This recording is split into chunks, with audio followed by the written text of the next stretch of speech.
Welcome to the Friday Power Lunch, a weekly show amplifying the voices of the Virginia grassroots. Each week, we provide engaging conversations about politics, culture, and women making change. Produced by the unstoppable women of Network Nova, our motto is, when we vote, we win. The Friday Power Lunch is recorded before a live Zoom audience. Follow us on social media. Subscribe to our YouTube channel and show us some love and become a sponsor through Patreon. The Friday Power Lunch. Badass women getting things done. So welcome. I'm Katherine White. It's September 23rd, and you, my friends, are on the Friday Power Lunch, and we're bringing you the guests, the issues, the action, amplifying the voices of the grassroots to get things done. And yes, we like to make politics fun. So yeah, let's get to it. Today's theme is Dare for Democracy. And also, I wanted to mention that today is early voting kickoff. Anybody in the room vote yet? That will be interesting. I know this is a big deal in Virginia, so we want to make sure that you are voting in person. So, right, let's get to it and bring up our daring guests. First, I'd love to introduce SABRINA SHULMAN, the Chief Political Officer for VoteRunLead. How are you doing, SABRINA? Let's bring her up. Hey, hi, Katherine. I'm good. You're good. What's your dare for us today? Do you have a dare off the top of your head? Oh, I have a dare. I'm going to dare everybody on this call to run for office. Love it. Well, we can't wait to talk to you about that. That's so important in Virginia. We still have some seats that no one has declared. And you know what? If we're on the seats, we're powerful. So thank you, SABRINA. We're looking forward to unpacking your section. So thank you for being here. And next up, Faiza Patel, the Senior Director of the Justice, Liberty, and National Security at the program at the Brennan Center. And I want to say, what is your dare today? Do you have one for us? Look at me. I think my dare is for people to care and to question. Ooh, I like that. Very good. I love that. And you know, I was thinking about your name, that it means successful, beneficial, victorious. And I think your parents fittingly named you. Thank you. You are obviously daring for democracy, my friend. So thank you for all the good work you do. And we'll be circling back with you in a little bit. So thank you, Faiza. All right. So, you know, usually it's that business. I have to do some program business, and we always have the rules of the road. First, I want to make sure everybody know that McKinney, Michelle, wave up there. You are our concierge, welcoming new people into the show. If you have any questions, please message Michelle directly. She'll tell you what's going on. So great for that. And you know, the rules of the road is this. We'd love for you to talk in the chat, share information, but keep it civil. If you reach that point of naughtiness, you know, the Stair, our bouncer, is up there. We'll kick you out. So I also want to talk about our favorite part of the show, the after chat. And last week we had a really short one because we were in Virginia Beach. We'll talk about in a minute. But today, I hope you'll stick with us. We have a lot to share, a lot of dares. So 1 p.m., stick around for the after chat.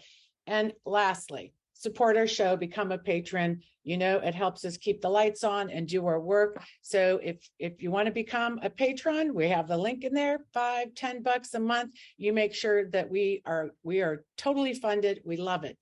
And I want to say something. I'm really excited and proud of the Network Nova team that this summer we have completed 3 Women's Summit. We have done one in Nova in June, and that was awesome. And then we went to rural community in August, and that was amazingly beautiful outside. And then we took it to the sands of Virginia Beach, when we just are so proud to actually completed that successful tour. And I don't know, Robbin, do we have any assets to show about a little bit with the candidates? I wasn't sure if we got those up yet. Ooh, yeah, let's take a look.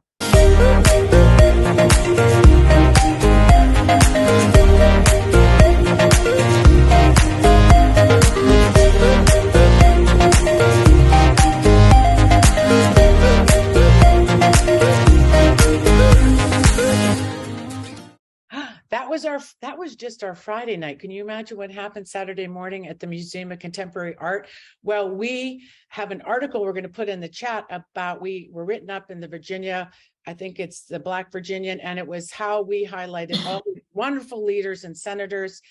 Senator Lucas kicked us off, and one after another, we had quite a lineup of women, and it was just empowering. So yeah, we'll look for that content. We'll have it up on our YouTube channel soon, and it was fantastic. And the takeaway is this: if we knock, we win. And I knocked some doors down there, and I could tell you that is the connecting with the voter, talking about the issues, and contrasting Elaine Luria, the person we need to get reelected, and making sure people understand what's on the ballot, because she has a new district. So some of them don't, right? And it was amazing to me when Elaine Luria stood up on the stage and she said, you know, even though there's all these election deniers, actually Democrats lost a lot of House seats. And the 4 remaining that are a little bit of our tiny majority, 3 of them are the women in Virginia. Let that sit in. Just sit on that a minute again, because I can't say it enough. We need to dare to get out for Wexton, for Abigail Spanberger, for Luria. And that is so critical to keeping our democracy. And it's, again, Virginia. I just, you know, you can't help yourself that Virginia is always in the news. So we want to kick off with a great, beautiful poem by our favorite poet, Amanda Gorman. If we can pull that up. UN Secretary General, distinguished guests, and all of humankind. How can I ask you to do good when we've barely withstood our greatest threats yet? The depths of death, despair, and disparity, atrocities across cities, towns, and countries, lives lost, climactic costs, exhausted, angered. We are endangered, not because of our numbers, but because of our numbness. We're strangers to one another's perils and pain, unaware that the welfare of the public and the planet share a name. Equality doesn't mean being the exact same, but enacting a vast aim, the good of the world to its highest capability. The wise believe that our people without power leaves our planet without possibility. Therefore, though poverty is a poor existence, complicity is a poorer excuse. We must go the distance, though this battle is hard and huge, though this fight we did not choose, for preserving the earth isn't a battle too big to win, but a blessing too large to lose. This is the most pressing truth, that our people have only one planet to call home, and our planet has only one people to call its own.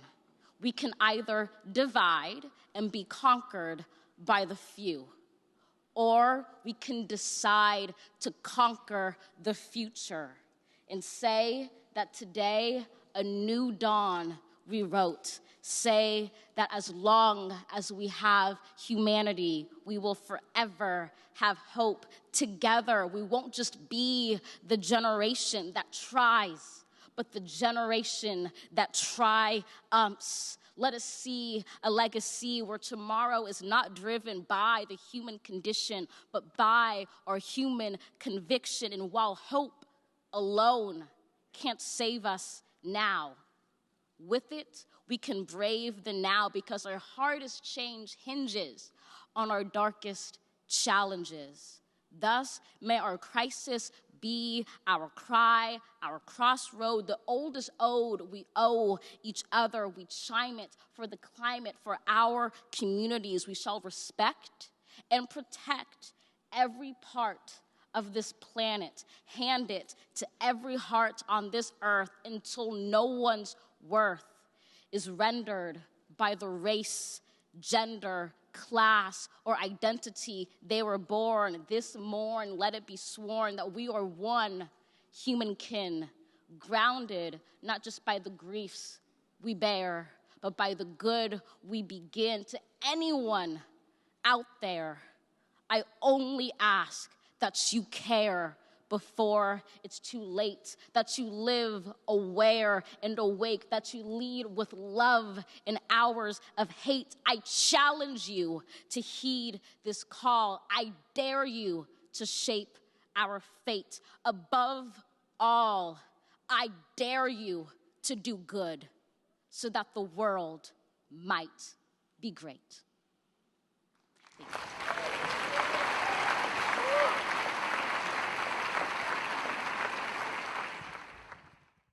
Ooh, all right. So you can see the setup, daring us to be great and to do good. So Fennell Norton, show messenger. Let's get at it. Let's talk about what this means. What's on your mind? You see Amanda Gorman just really making this challenge. Yeah, so it's really, really powerful. I am one of those people who I move by words. And so I have a lot of dares today, but I will tell you that one thing that I think we all can really do as we think about this challenge is that Joe Biden is up and 10 percentage points by women. And that's because we dare to stand up for what we believe in. And I think that's critically important in terms of our work here today. So our voices, what we say and do, matters. So I dare us to stand up for what we believe. And we can start that today. There are 8 million people who turned 18 years old for this election. And I know that we know them. They are our friends and family and kids. So I dare us to call and talk to them about why we're voting this year. Now, I love a dare. I love a double down dare. I mean, there's so much going on. It really spoke to us about what is at stake. And I think when Amanda Gorman talks about this kind of an exhaustion, this numbness, I think when I speak to a lot of activists around this, when we were down in Virginia Beach, Delegate Simons and I were sitting around saying, what is happening? Some, with people maybe showing up to canvas or different things. And I don't think it's because they're tuned out. I think the trauma of this every day of what's going on can be exhausting. So it's really trying to really rise up and realize this and try to take care of that. It's really hard when you are constantly being in this state, right? So this is why community is important. And just being at your house in Virginia Beach and doing simple tasks together just invigorated me. I mean, seriously. Yeah, it did me too. That's why we need these moments so that we can all be inspired. It does matter. And I think what the point is that you just made is it doesn't have to always be big things. It can be little things that you do that can make some of the biggest differences. Yeah. And, I think too, when I have on my mind, when I was thinking about daring, and it's having that courage and, the courage, and we'll talk today about running for office. So the courage when you really put your life at risk. I mean, to be fearless, it's easy to talk about, but when you are in a place where you could be arrested, abused, killed, maybe never see your family again. And these are just perilous times. And really that courage has to remain in our country. We have this opportunity, and we do have to really try to stay and make that dare, but also be there for each other so we don't feel so vulnerable, right? Yeah, I think you're absolutely right. I think sometimes we also make the assumption that everybody is where we are.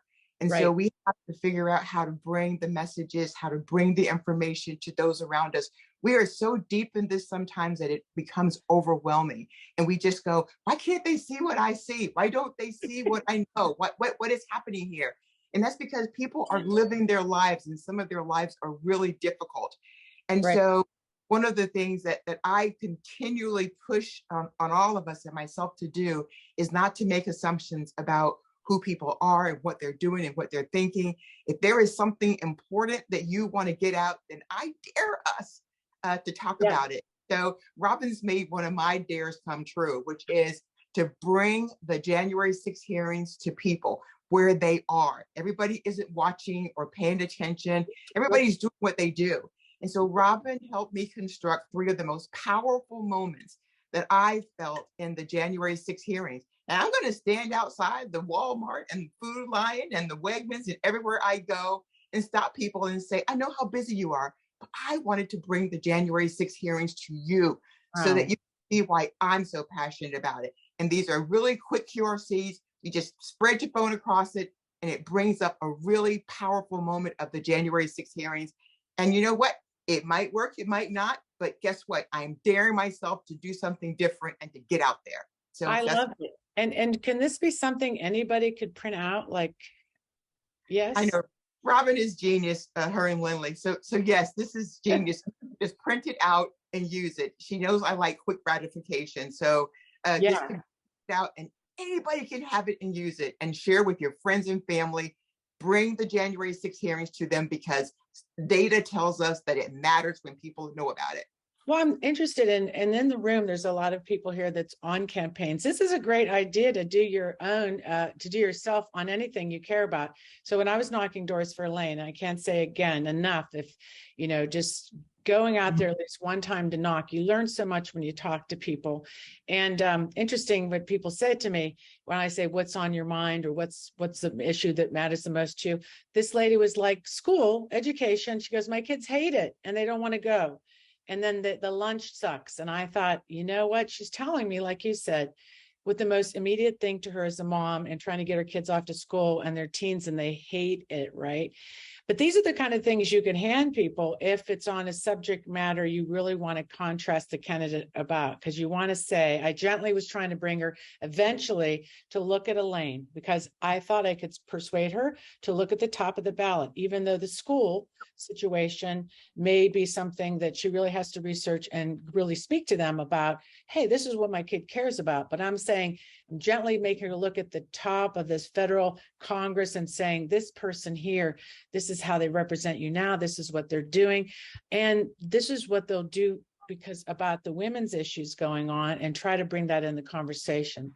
So when they go in the voting booth, I have made a difference on just that one voter. And that means a lot. So I have to say this last thing. When you were talking about that, I was just so moved listening to you. I mean, I see you all the time. I know you all the time, but the passion that you were talking about that, and the feeling and emotion, I was just like, everybody needs to see Katherine do that. Everybody needs to hear her tell that story. And so that's why another dare that I have is for everyone who has Facebook or Instagram or TikTok, get on there, not a picture, but a video. Get on stories and tell people why you're voting and why it's so important to you. It will matter. There's more than 100 of us on this phone today. Imagine all of the people that you will touch if you just get on there as yourself and tell them why you're voting. yeah, I think it's so important. So thank you for now. We'll be back because we're going to share a lot of those dares, but I'm excited to bring up our next guest to talking about being daring for democracy. The Brennan Center, we all love to follow. Hello, Fazia. I want to introduce you again for people that are, I just see people still coming in the room. It's Friday, so, you know, people are getting their coffee, they're getting their lunch, and they're coming in to settle in to see us. You are a nationally recognized expert on the government surveillance, especially in the targeting of minority communities. And this will be of interest to our group, domestic terrorism and the impact of technology on civil rights and civil liberties. And you also are a featured writer. You do a blog. You featured in New York Times and different publications, and just the extensive research you've done around this issue in the Brennan Center. So what I want to do is introduce you to our audience by you just telling us about your mission at the Justice, Liberty, and National Security Program. Let's just get it started on that. Okay, let's get right into it. All right. Well, first of all, thanks for having me. It's really fun to be here. A nice Friday lunchtime activity. My mission at the Brennan Center is basically to look at the laws and policies that the government puts forward in the security space, right? So that's all of the counterterrorism things, but also more broadly, gets into policing a little bit, into technology, into different kinds of surveillance issues and programs that come up. And my goal is to make sure that we know what these things are. We know what the government is doing in our name, that there is a mechanism for accountability so that if abuses happen, as they inevitably do with these kinds of sweeping and secret programs, that we know about it and that those are fixed. And to try and mitigate the impact of these kinds of measures on the most vulnerable and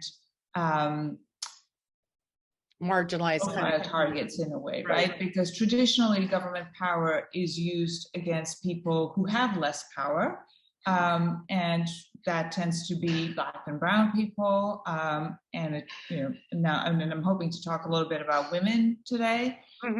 So that's what I'm focused on. Yeah, I mean, it's so important. When I was looking, researching, because we're always looking for great guests, and your article caught my eye, especially around cybersecurity and just about surveillance in general, and especially in our work that we do.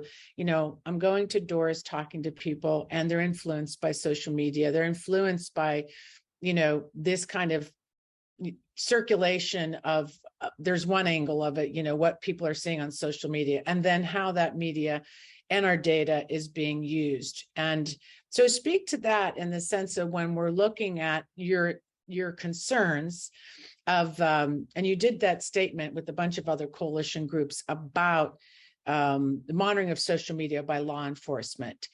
And, social media is an invaluable tool for activists. And then there's also some harmful impacts you talk about. So could you talk a little bit about that in that space? We'll start with the activist space. We're in there, we're using it. And then you had some concerns around that. Can you talk about that to the audience? Sure.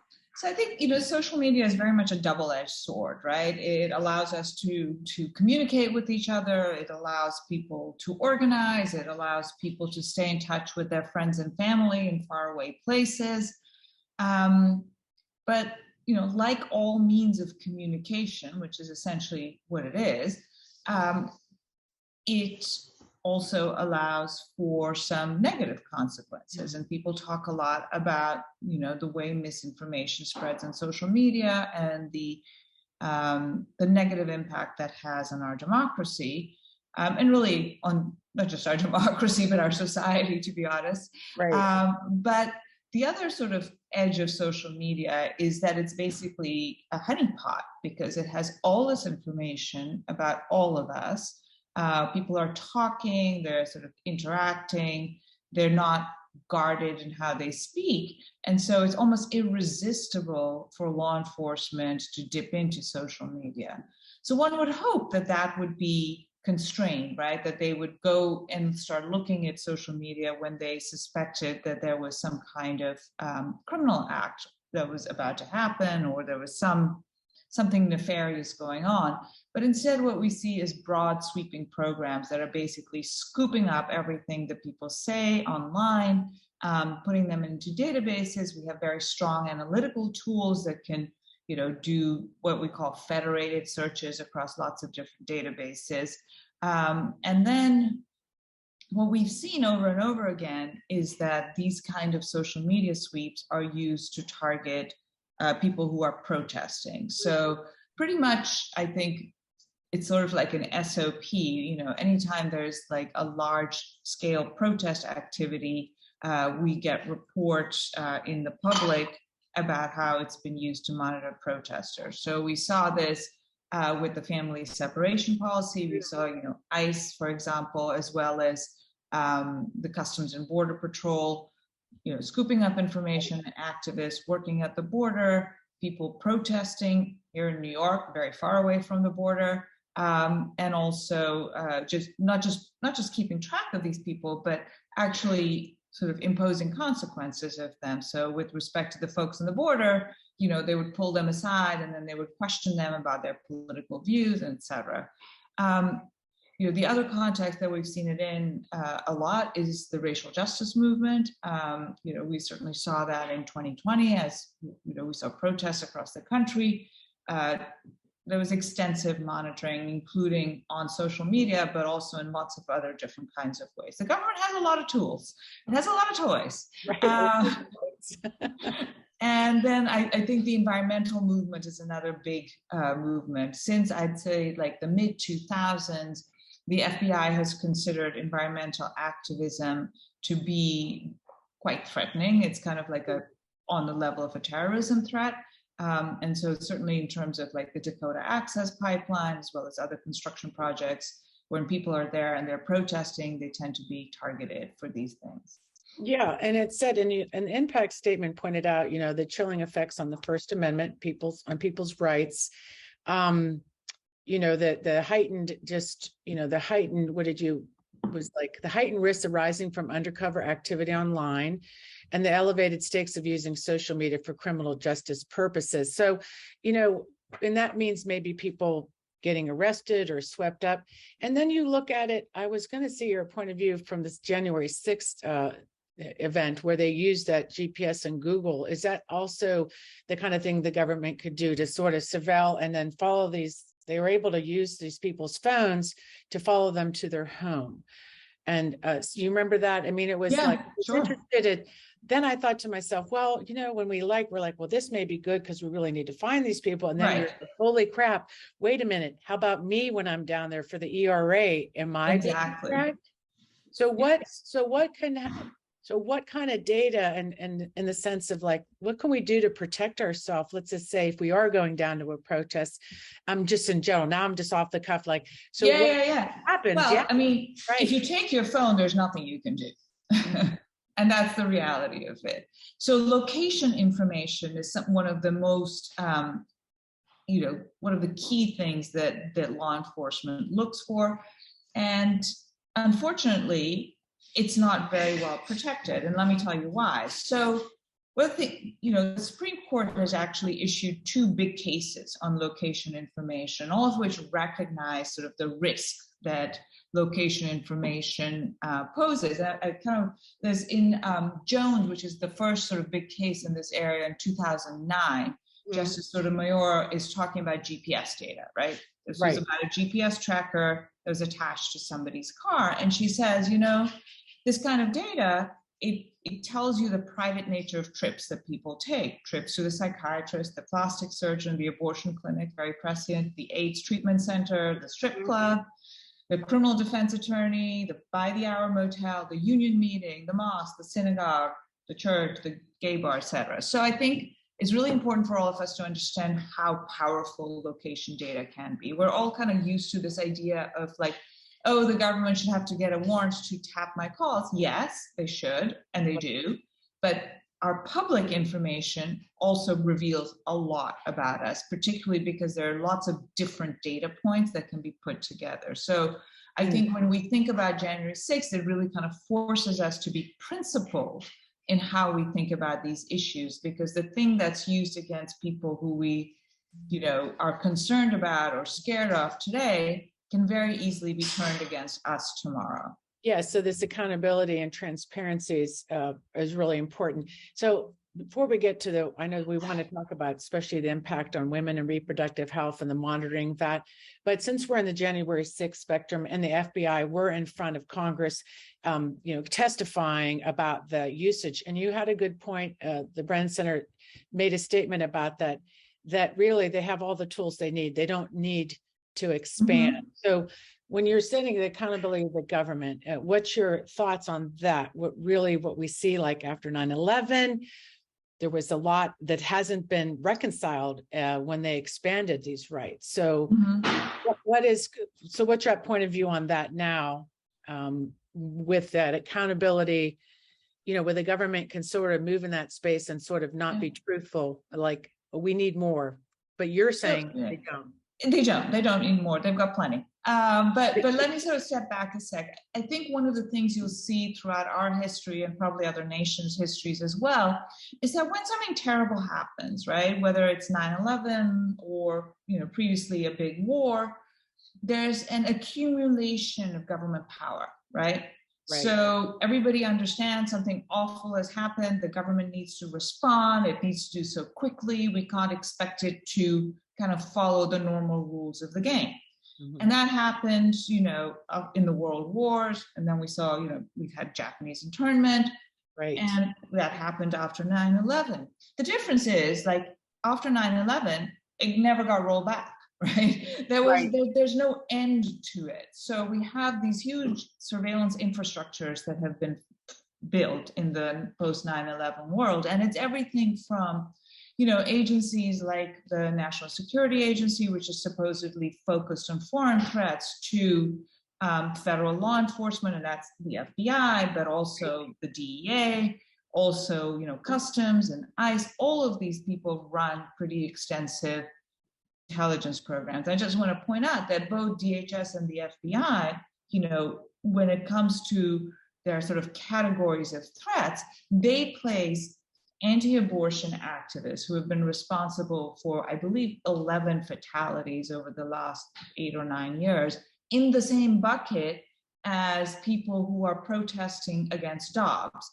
And that is a kind of false equivalence in my mind to put, so there's this sort of refusal, if you will, to recognize the difference in the levels of threats and the difference between protesters and actually people committing violence. So that's the other piece of it. I think the last piece that I think is really important two more pieces. So one is state and local, right? And particularly if we're thinking about, a post-Dobbs environment, we're very concerned about state and local police. Because at least for now, the feds aren't, in on this game, but we have to wait on that for a bit, I think. And these are very integrated and cooperate with federal law enforcement and have access to significant federal resources as a result of this integration. And the last point I'll just make is that because we're all online all the time now, there's a proliferation of data. It's like we have, I don't even know how many times the amount of data, digital breadcrumbs, we call them. And this data is, a lot of it is in private hands. So that means that it is sold. We are bought and sold as little tiny data points by data brokers, and that often includes location information. I know, I love family. Yes, so I'm just laughing because it's virtual online. We love it. So yeah, and this is concerning because, the work we do, we put ourselves out there and you see the dangers of that, where people could show up at your house or, and not only the law surveillance, the law enforcement using this. So do you want to speak to that now? Like right now, when I saw a mom and her daughter being, I don't know if they were arrested, but the police, law enforcement went after them. I think Facebook allowed them to find out their conversation. Yeah. Talk about that case and what you guys are, what you're doing around that. So I think, as I was saying, there's this huge surveillance infrastructure that's been built post 9/11. And I think one of the things, and this is coming back to your theme of your show, is I think we should dare to question it. I think we should dare to question the assumption that the primary purpose of this infrastructure is to keep us safe. I'm sure that is certainly a purpose of this infrastructure, but I think another purpose, maybe not even explicit, maybe not, something that people think about, is that it provides control over a population because, information is control, particularly in today's environment. So you have this big data structure, you have this big infrastructure of surveillance, which can be turned quite easily. And I'm particularly concerned about how state and local police will use these mechanisms, the ones that they've been integrated into and the things that they have access to via the federal government, to enforce local laws. I mean, that's frankly their job, right? Their job is to enforce local laws. So I think we do face a significant risk that this architecture of information really gets turned against women seeking abortions and those who help them, frankly, whether that's the person providing the services, but also people who are helping them connect with other people or to find ways out or to, get transport out of state, or all of this sort of range of people can get caught up in this. So I think this is something that's super concerning. And I think that one of the things that a lot of us are thinking about is, well, what do you do, right? Like, that's always the big question. Okay, there's this sort of like huge thing in front of you, and you're like, how do I get at that? How do I poke at that? How do I get it to like move in the direction that I want it to? And I think there's kind of two options that people are thinking about in this space. So one is to try and carve out data related to abortion or reproductive freedom or whatever you want to call it from this mess, so that it doesn't get caught up in this. I don't think that's actually really realistic, because these systems are so integrated and interlinked and built upon each other that I don't think there's any way to kind of pull one issue out of it. The second thing I think, and this is really important, because one of the things we've been talking to a lot of people about is, so, a lot of companies are concerned, right? Facebook is worried, Uber is worried that they're going to have these requests for information that is going to be used to prosecute women for abortions and those who help them. And so one idea that people have been really thinking about is, well, maybe we can find a special rule that relates to abortion. The problem is that when a request for information, a subpoena or warrant comes in to a company like, say, Uber for location information, it's not going to say on the top in a big label, this is an abortion case, be careful, right? Oftentimes it doesn't, like, depending on the sort of the legal issue, it doesn't even say that it is, doesn't even specify the statute that's the criminal statute that's being violated. So there's no way for them to check. And then a lot of these criminal statutes are kind of vague. So it could be a murder prosecution in some instances. It could be child neglect. We've seen that in some states where it's where someone's had a miscarriage that the cops are suspicious about. So I think these are all very difficult issues. So my personal view is, I think that we are better off working towards something that is actually has some legs and some bipartisan support in Congress, which is to actually have legislation that protects our data more comprehensively, and legislation that stops the government from purchasing data. Yeah, no, I think that's a great note to wrap up on. I know you have to pop to go to another meeting, and we thank you for being here. And I know that there was an article about Biden executive order to have all these things looked at, and hopefully the Biden administration, they've said about they're going to try to look at these protections in these states, because we know that women right now are being arrested. People in these states, it's really, really chilling what's going on. And I think we have to dare to just rise up and really speak out, like you said. So thank you so much, Faiza Patel, for being here. We appreciate the work you do for democracy. And if you're just around for a couple minutes, you can listen, because part of your work is also around the Constitution.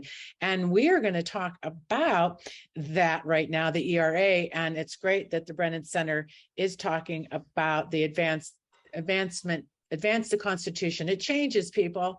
And the ERA, we want it to be an amendment. It's up there at the archives. We know that this is something that we dare to get done. So I want to talk about that with Fennell doing our next segment, daring ourselves to be fearless. But what's really good is the Brennan Center, I don't know if you knew this, Fennell, when I looked at their website, they actually do this. They're advocating for the Equal Rights Amendment. They're advocating for the First Amendment and the relook of the Second Amendment and the looking at Electoral College. So we have a partner that's helping us say, hey, Constitution changes and women need to be in it. Yeah, that's exactly right. And I think sometimes we don't allow ourselves to be bold enough, but I am thrilled and delighted that the Brennan Center is bold enough to say that just because it's there or not there doesn't mean that it can't be changed. And that's what we have to do. So you're going to share your DARE list. Yes, I'm going to share my DARE list, and we can actually put this in the chat. So my very DARE is that we write a letter to ourselves about the thing that frightens us the most, because it's your private thing, and then dare yourself to do it. And then I want us to dare ourselves to call our family and our friends and talk to them about why we're voting. Even do a Zoom call. Remember, it's 8 million of them. You know them. So get them on a Zoom call and tell them why you're voting. And then I want us to go to the grocery store, to Walmart, wherever you go, there's people, Farmers Mart, and you talk to people about why you're voting. And I want you to also get on TikTok or Instagram or Facebook, whatever medium you're comfortable with. Stories, it's easy to do on Facebook. So wherever you are, doesn't matter how old you are or how young you are, get on there and tell people why you're voting. And then I just think at the end of the day, we just have to do it. Dare yourself to do something you haven't done before, because that's what's going to change the course of this election, because we can. Because we can. And the big one for the ERA, Lisa Sales, who is the president of NOW chapter in Virginia, is daring us to call and write Schumer's office daily through October to pressure them to bring the ERA to the floor for a vote before the midterms. And you know, when I got this action, I'll have to be honest with you how I felt about it. I was like, you're serious? So they called the office, and the office said, sure, this is sort of important, but we're really not hearing from people. And I'm like, really? You didn't hear us when we were here like 6 times in the last couple months? You got to be, are you deaf? Like, what's going on? And so anyways, once I got that out of my system, I dared myself just to settle down, because I was like, yeah, I think you know how important it is. If you want to win, you got to make this put in front of the voters, put it on the damn floor, and let's talk about why we need equality in the Constitution and what is happening in this country against women. And I mean, you know, how much more do we have to go up there? But I dare you to continue, because I'm going to tell you what, it really kind of pissed me off, you know, because I'm sorry. What, Fidel? I was going to say the squeaky wheel. We all know what happens. The squeaky wheel gets the attention. So that's what we got to do. Yeah, just 100+ years. Sorry, we've been squeaking a lot of time. And then call your senators and Warner and Kane, whoever your senator is, everybody just get on the phone right now if you want to, or sitting on the call, start calling and start writing. I know we've done it before. And it's really kind of exhausting when these people up there don't get it.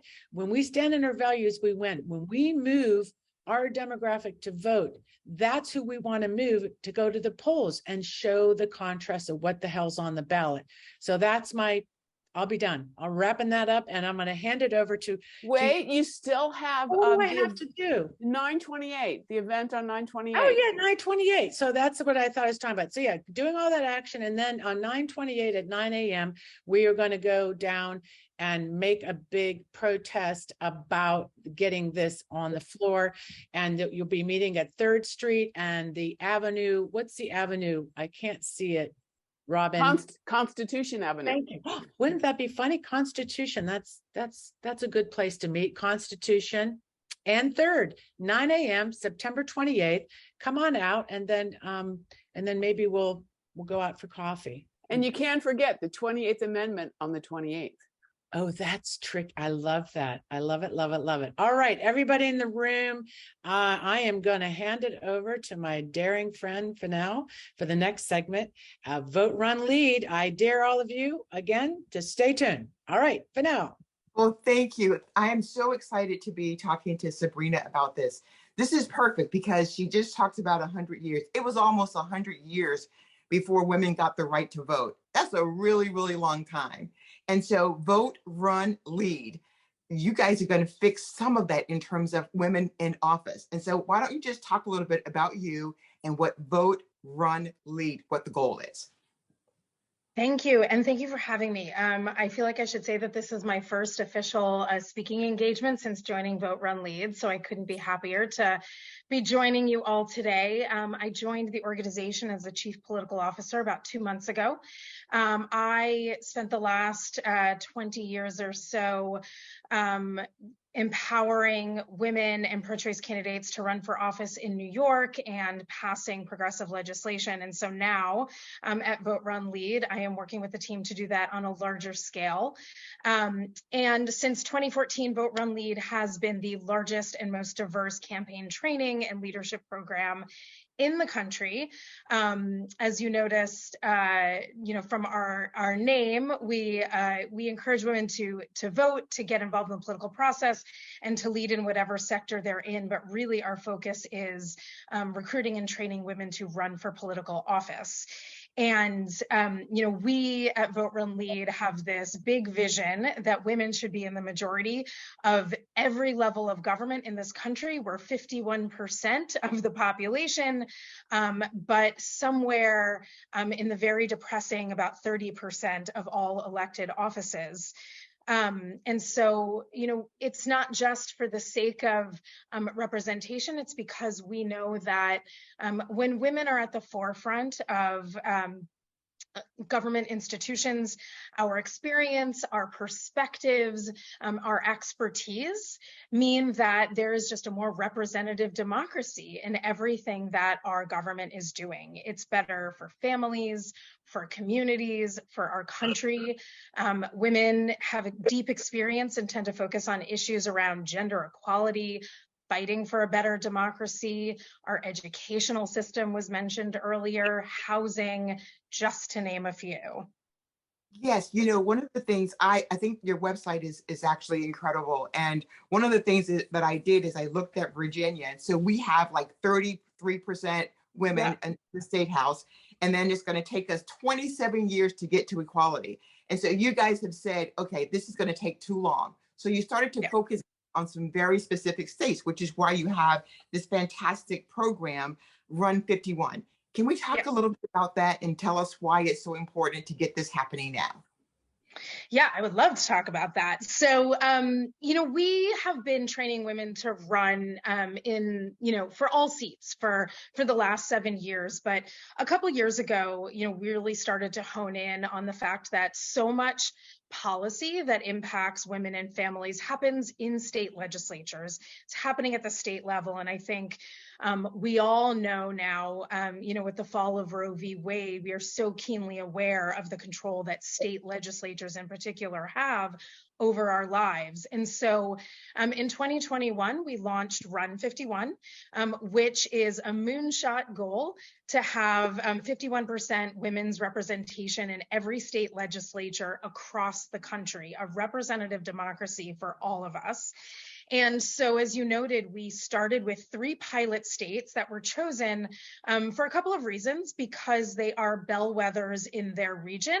It's where VoteRunLead has a lot of alumni and boots on the ground already. And we think that they're places that we can, they're sort of lab states, right? We can test our strategies, we can learn as we expand. And so New York in the Northeast, Georgia in the South, and Minnesota in the Midwest. We have state directors on the ground in each of those states who are recruiting and training women to run as they are. That's our kind of signature curricula and our mantra for women running for office. And so, as you noted, I was actually going to drop it in here, or I could do it a little bit later, but there is, you noted on our website, we have a calculator that I am going to drop into the chat, if I can find it, where everybody can look and check out their state. I was going to say, while you're looking at that, I looked at West Virginia, and it's like 345 years. So maybe, probably not what we're going to start with. Probably not what we're going to start with. And what we did when we started this project is we looked at all of the state legislatures and we kind of divided the country into 3 categories. And so there is our sort of our tipping point near majority states, which is like above 40% women in the state legislature. We have our, critical mass states, which all 3 of our pilot states are critical mass. So they're around a third. And then there's our toughest, and West Virginia has the, I guess, distinction of being at the very bottom of the toughest, as the lowest percentage and would take the longest time. And I think for folks understanding, right, those calculations are basically like based on trends. If we do nothing but just sort of let it ride cycle to cycle, that's how long it would take. And Run 51 is about accelerating that in the states where we dive in to dramatically cut the number of years that will take, because we are focusing on key districts, recruiting women, and using our curricula to train them to win. One thing I will say is that typically about 10% of first-time candidates win their race. 70% of first-time candidates who go through the Vote, Run, Lead trainings win their races. So we know if we dive into these states and we train women to run, that they're going to win. So what are some of the strategies that you use that guarantee such success when you guys dive in with some of these women? Yeah, so, the key for us is we kind of work outside of the traditional systems, right? We, when we're recruiting and training folks, it's both about the tools. How do you build the campaign plan that's right for you in your district? Everything from what's your win number to safety on the campaign trail, right? It's everything they need to know. But it's also, we call our training Run As You Are, because our success is showing women that you don't need to fit into the box that maybe even a party has told you you need to fit into, or a certain, community has told you need to fit into, or this is what a candidate looks like. For us, we call our training Run As You Are, because we meet women where they're at and we show them how to run and use their identity, their background, their experience as a strength to build the campaign that fits who they are, not try and fit who they are into the box of what they think a candidate needs to be. And that's powerful because it gives women the confidence to move into a race and leverage their existing strengths, not try and rework everything about themselves, to be the candidate that they think needs to be in that district. And we've seen that that's very powerful. 60% of our participants are women of color, 20% are women from rural areas. And we have a lot of firsts, right? Oftentimes they're running in districts where they're going to be the first women of color, the first Native American woman, the first, LGBTQ woman. So that's really important. We give them the ability to not only run with confidence, but really nuts and bolts, like how to knock doors, how to feel safe, how to raise money for the plan, and all of those pieces from beginning to end that they're going to need. So a question. So in terms of rural communities versus maybe more suburban areas, are there different strategies for that? And we really focus on trying to make sure that in every single district that we have, someone is running. But that's sort of scary, especially when some of the districts are red and maybe it's not going to be a win. Do you guys shy away from those areas, or do you help people start to build momentum for that? Yeah, so two great questions. So absolutely, there's different strategies depending on where you are, right? There's the tried and true pieces of a plan that everybody needs, right? I need my, how do I ID my voters? How do I build a GOTV plan? But geography matters, right? When you are out in a rural area, knocking doors looks different than knocking doors. I am based in Brooklyn, in New York City, you go into a building and you've got 100 doors in that building. You can knock those out quickly. But what's the voter connection and GOTV strategy in a rural area where each door is a couple miles apart? So helping women build a plan that fits the geography they're in. So we work with women across the spectrum. We sort of outside the party system. And so we don't necessarily look red or blue. It's more about, what does your district look like and what is the plan that will get you to success? Not every candidate wins the first time. And often, for us, it's about getting women into the pipeline and looking at what's the race I'm going to run for right now? Maybe my profile doesn't fit my Senate district, but what's going on locally? Is there a town council or a city council district that you should consider running in? So, we are focused on state legislature for Run 51, but our goal is we need that pipeline of women running at every level for every kind of office. And particularly at the local level, some of those folks, at some point, maybe their state district will be a district that they can run in and win. So here's a question. What I love about this is this run, vote, win, which tells me that there is something for everyone to do. So are there strategies for training women to become political directors, to become campaign managers, to especially in some of these other areas where it's going to be maybe not the first time you're going to win, but maybe the next time, but you got to have folks to support you. Can we chat about that a bit?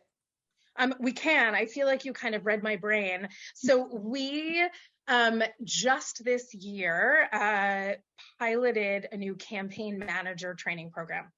So it's going to launch in full scale next year.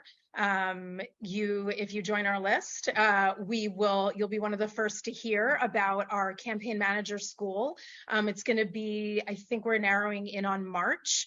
And that will be for people who want to learn how to run campaigns. One of the biggest needs we hear from women candidates is, I want a campaign manager who looks like me. I want someone who understands what it's like to campaign as a woman, who's going to understand my experience on the campaign trail. And so in order to start to fill that need, we are going to be launching this really robust kind of parallel tracks with our candidate training, a really robust campaign manager training program with a carefully designed curricula, start to create this network of women who want to run campaigns. And so the kickoff will be this campaign manager school early next year, followed up by, we like to do more local trainings. So that, in addition to the national trainings, we're always going to have more tailored trainings on the ground, particularly in our Run 51 states. So I'm actually going to drop in, this is just our list sign up, but anybody who joins will hear about all of the upcoming trainings. I have to tell you, this is so exciting. And I have to tell you, this is something that's so needed. I can't tell you how excited I am. My final question is, I know we have to start young, and I've been talking a lot about folks who just turned 18. So how do you guys sort of think about developing young women, even at high school age, about moving forward and thinking about how they might get into this process? Yeah, so I think a couple things. We work with some really amazing partners.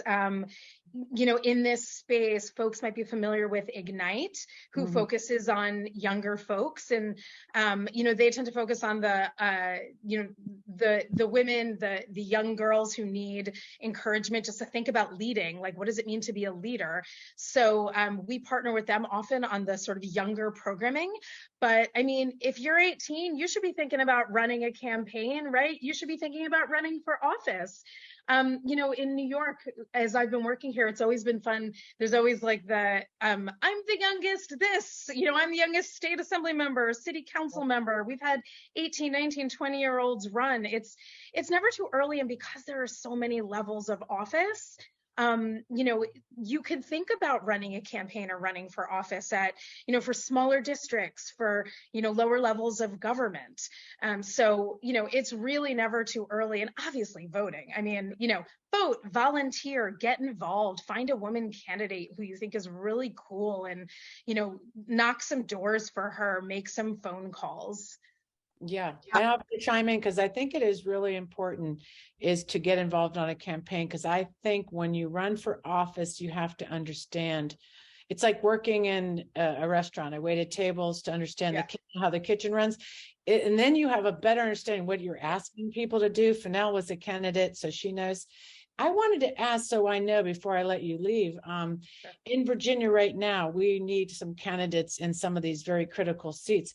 Where are you active in Virginia? How can we kind of work with you to maybe find these candidates that we have for some open seats that we really need or critically open, and we want to make sure we're connecting especially young women to these seats. It's Mhm. perfect opportunities because it will help us keep our democracy in Virginia. Who is your Virginia contact? So we don't have staff on the ground in Virginia right now, so I am your Virginia contact. Oh, But we have alumni all over the country, and that's often where we'll look. Alumni who've gone through our training program. Maybe they're currently in office at a local level of government, or maybe they haven't run yet, and there's someone who could be encouraged to run. So I would love to connect to you. No, we are going to. Yeah, After this call, yeah. I'll send you the seats we're looking for. And if anybody out there is listening, we're going to dare you in Spanberger's district, House District 22. Having someone there in that seat now will help Spanberger win. Also down in Elaine's district, House District 100, 90, 89 does not have a candidate in it. And guess what? That means that no one's on the ground right now helping Elaine amplify her voice. So we challenge you to help us find candidates that fit. And I love the training. We're going to connect with you because there's so many ways we can work together and funnel women your way as well. So I will let Fennell say the thank you, and it's 101. So Fennell, go ahead. I was just going to say, Sabrina, this has been absolutely awesome. I love the website. I loved all the information, and I'm really thrilled that you are our contact person. So yes, thank you. Thank you all. Thank you for being here and obviously spending time with us. And let's get to our end of the show stuff. And now just stick with me. How much fun, another Friday Power Lunch. I'm going to tell you, I feel a little lighter. I don't know if I lost weight, but I feel like all these summits behind us. Now we're just putting our energy into really making sure that people are taking action. We're doing our Friday Power Lunches. Why don't you talk about who's going to be on the show next week, or at least the one guest that we know? Just say it. Uh-oh. Is that Fennell frozen up? She's so excited she froze the screen. That is Fennell freezing up. All right, I'll say it for her. Go ahead. We're so excited to have Steve Phillips, who does Democracy in Color and who did the new Majority Index. So that is a thrill for us to have on. And if you've ever wondered what it means when you look at voter information with a minority and a people of color lens, you will be amazed at how the numbers change when you look at it through that lens. What are we doing, spending all our time trying to get swing voters? If we get our base out, we win. Yes. Okay. That's the voice from the behind the curtain up there. You're absolutely right. And I think that I was kind of thinking the same thing. And what we know, if we move our voters, we win. We spend all this time sometimes persuading, and persuading is important, and it's time. Here comes Fennell. But Stephen Phillips, good catch for us. Democracy in Color has a podcast. He is awesome. And I just want to say thank you all for being here. I want to say thank you for showing us the love. If you haven't become a patron, please do. It really helps us do our thing. And then subscribe to all our social media channels. And also we do the recap. Stair and Robbin work really hard on that recap. So everything that was in the chat today, all the links, no worries. We got you covered. And it will be sent to you if you've registered for this. And then stay for the after chat.